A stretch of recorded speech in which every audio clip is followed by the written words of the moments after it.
Salut à tous, c'est Frédéric Delavier. Ce soir, ou plutôt aujourd'hui, je voulais vous faire une petite vidéo pour vous parler du mal absolu, pour vous parler de ce fléau qui détruit les sociétés occidentales, c'est-à-dire les sociétés européennes et nord-américaines. Pour cela, je vous ai écrit un petit texte qui, je l'espère, vous fera comprendre la situation dans laquelle nous, les Occidentaux, sommes. Ce petit texte s'appelle « Le mal absolu ». Si le bien, c'est ce qui favorise la vie et le mal, ce qui nuit à la vie, le communisme et le nazisme, par les millions de morts qu'ils ont générés, peuvent s'apparenter au mal et à ce qui nuit à la vie. Mais cette façon primitive et brutale de faire le mal, en générant l'élimination massive d'individus, donc en éliminant la vie,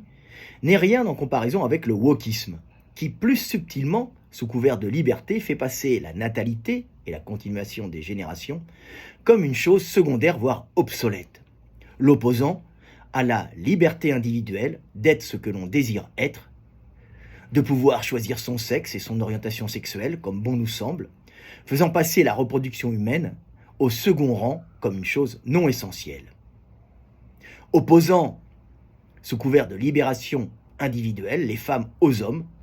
montant par le martèlement d'une propagande mortifère les femmes contre les hommes, qui sont présentés comme les coupables de l'asservissement des femmes, de toutes leurs souffrances et de l'état chaotique de nos sociétés, poussant les femmes à haïr les hommes, et par réaction, les hommes à haïr les femmes, limitant ainsi les unions fertiles entre hommes et femmes, qui ne sont ainsi plus complémentaires, mais opposés dans la lutte des sexes. Blasphème ultime à la vie. Le wokisme, en justifiant l'avortement comme une liberté ultime de choisir d'être mère ou pas, fait oublier qu'éliminer un fœtus, ou plus subtilement un embryon, c'est éliminer un humain en devenir. Et que si ça peut être un choix difficile à assumer pour une femme, et parfois une obligation, faire passer cela pour le summum de la liberté de disposer de son corps comme bon nous semble, c'est faire oublier que c'est le corps en devenir d'un humain autre que nous-mêmes, que nous détruisons, et que c'est donc une vie que nous éliminons. C'est ainsi que si le nazisme et le communisme peuvent être apparentés au mal par les millions de vies qu'ils ont détruites, cela reste bien primitif et moins subtil que le wokisme,